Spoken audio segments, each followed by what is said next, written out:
The Selfish Path to Romance. Download Chapter 1 for free at drkenner.com and at amazon.com.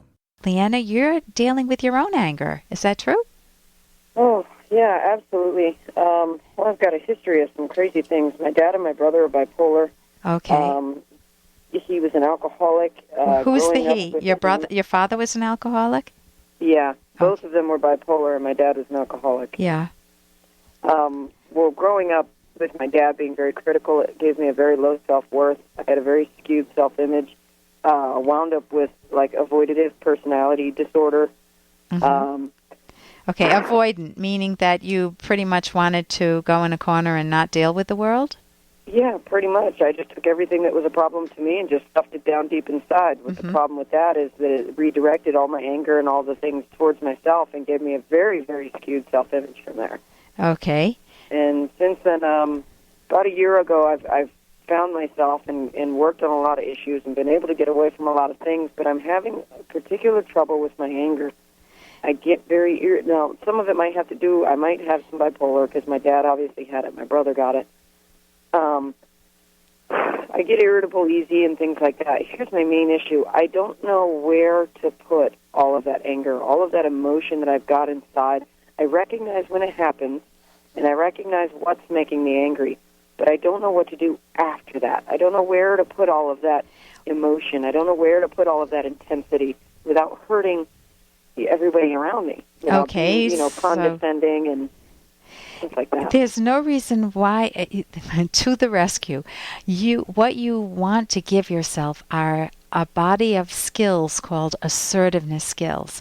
And you have a choice in life. You can either go through life passive, where you stuff everything. Mom swears at you, dad puts you down, your brother beats on you or something, and you stuff down everything that you're feeling is, it's not fair, I didn't do anything wrong. You stuff it, but you feel like you're exploding inside. Mm-hmm. And you have all of these different negative feelings, and you don't know how to get them out. So being passive is one way that people manage their anger. It is not a healthy way to manage your anger, as you can see, because you just feel like you're all bottled up.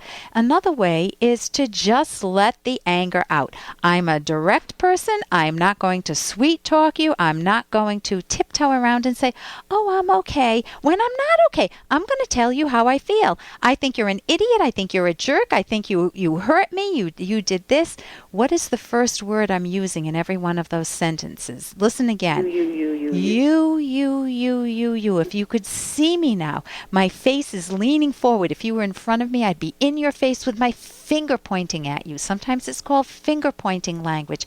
It is aggressive language because when you start saying you did this, you didn't do this, you should have done this, you idiot, you get in with the name calling, what that does is it shifts the other person's focus. They don't hear what your complaint is. If I said to you, oh, I hate doing this to you, but can you bear with one role play? Hey, I got to interrupt this because we've got to pay some bills. 30 seconds, that's it. A very quick ad, and then Ellen will be back.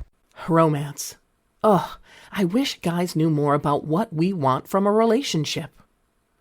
Boy, I wish I knew more about what I want. Where's that ad I saw?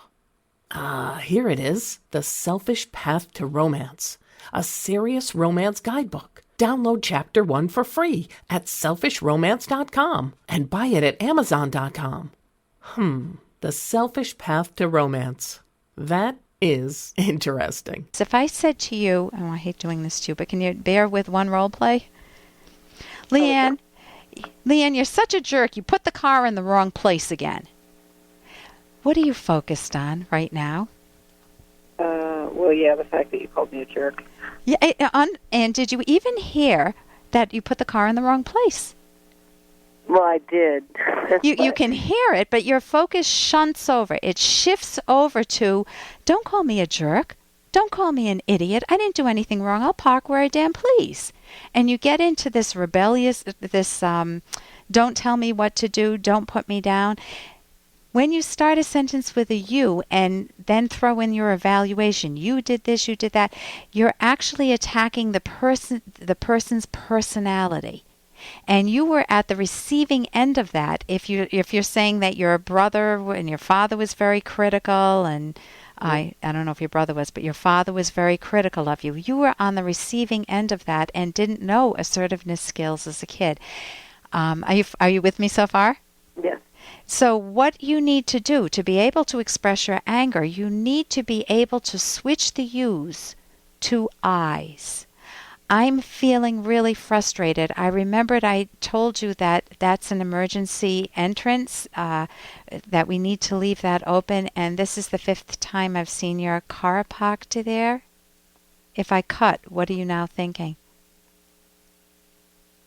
Well, that I parked my car in a place that there's an emergency lane. Yeah, I didn't attack your character, but could you hear the frustration in my voice? I could still vent my anger?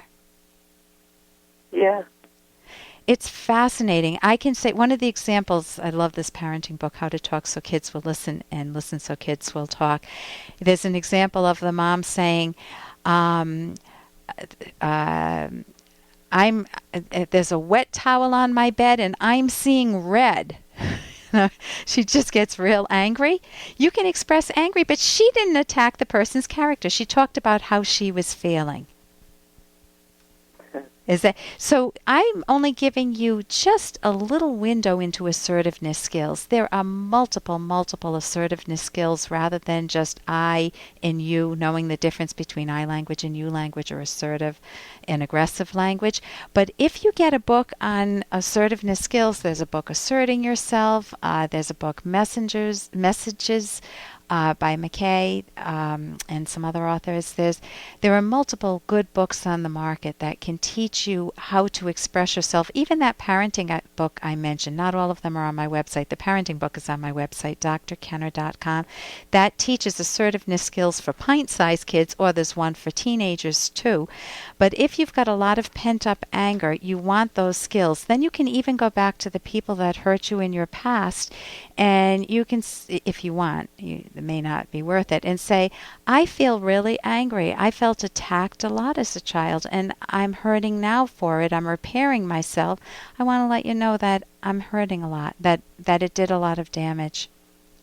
You know, you can express it now. I'm abbreviating a much more well thought out note to dad or to your brother or to whoever it would involve. But if you're angry with yourself too because you've kept stuff in, that you've betrayed yourself, then instead of getting angry with yourself, learn the skills and grow. Use that anger to motivate you to love your life. So thank you so much for your call, Leanne. And here's a little more from Dr. Kenner. I just moved in with my son, and it ain't working. There's a lot of tension between us. I guess I didn't see he had a whole new life plan for himself, and I kind of got in the way. And what happens if you have your parent move in with you? You've got caretaker responsibilities, and what is it like for you? It's hard to come and go and not pay attention to your parent, and yet you still want some of the freedom you used to have, and yet you love your parent. And from the parent's point of view, they may think, oh, great, I'm moving in with my son or my daughter. Or they may think, oh my God, I have to live with them. I thought finally once I launched them, they were out of the house. I no longer had to live with them. But there are all of these family dynamics, the dynamics that you've had over your whole lifetime that come back when dad or mom comes back in to live with you. And the dynamics are ripe for you and ripe for mom or dad. And if you guys don't talk about it, it makes life more difficult. But if you can find tactful ways to bring up some of the concerns you have, you can come up with maybe a solution that works for everyone. For more Dr. Kenner podcast, go to drkenner.com and please listen to this ad. Here's an excerpt from The Selfish Path to Romance by Drs. Kenner and Locke.